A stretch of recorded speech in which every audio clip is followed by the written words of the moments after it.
বাহিরে অনেক বৃষ্টি হচ্ছে আর আমি এদিকে রান্না করতেছি, খুব ভালো লাগতেছে। এই অনুভূতিটা আসলে কাউকে বোঝানোর মতো না। মুষলধারে বৃষ্টি হচ্ছে বাহিরে। পেঁয়াজগুলোকে হালকা ভেজে নিব, তারপরে একটু পানি দিয়ে দিব।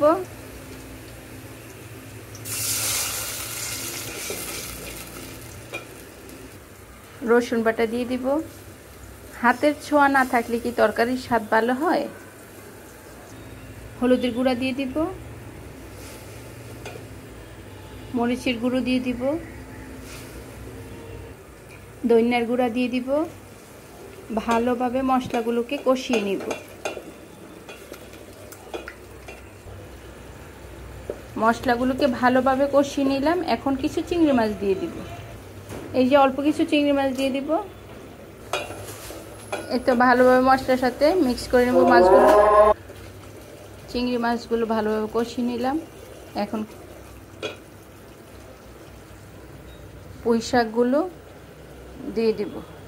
এই যে একদম সবুজ পুঁই শাকগুলো, সাথে এই সবজিগুলো দিয়ে দেব।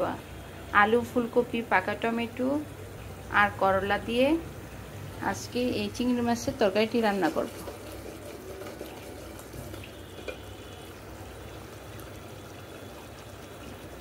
আলুগুলো এখন দিয়ে দিব।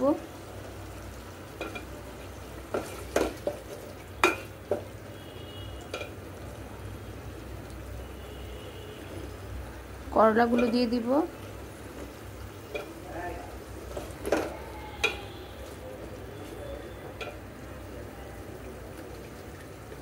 পাকা টমেটো ফ্রিজে ছিল, সেই জন্য আগে দিয়ে দিব।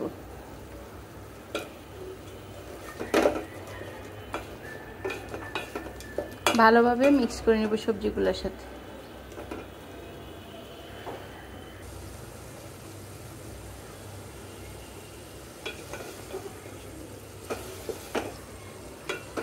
সব ধরনের সবজি দিয়ে সবজি রান্না করলে ভালো হয়। হালকা যে কোনো মাছ অল্প 1-2 পিস দিয়ে রান্না করা যায়, চিংড়ি মাছ দিয়ে রান্না করা যায়। বাসায় সবজি খেতে না চাইলে এইভাবে সবজি রান্না করে খাওয়াতে পারেন।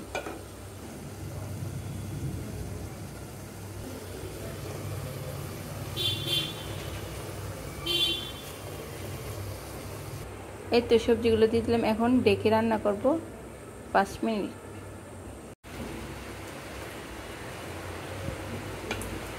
এই যে সবজিগুলো এখন হালকা সিদ্ধ হয়ে গেছে।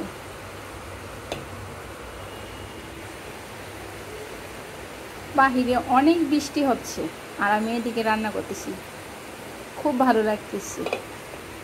এই অনুভূতিটা আসলে কাউকে বোঝানোর মতো না, খুব ভালো লাগতেছে। মুষলধারে বৃষ্টি হচ্ছে বাহিরে।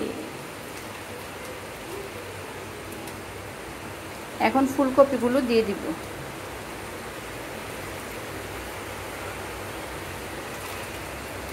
ফুলকপিগুলো হালকা বয়েল ছিল, সেজন্য একটু লেট করে দিলাম।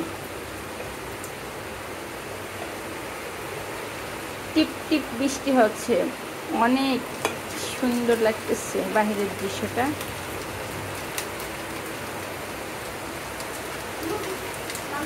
বল আব্বু। হ্যাঁ, ওকে।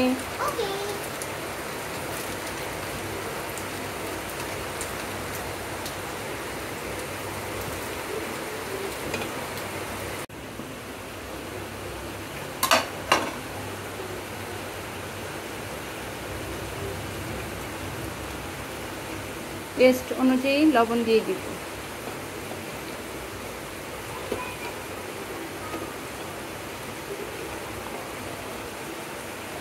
কিছু কাঁচামরিচ ফালি দিয়ে দিব।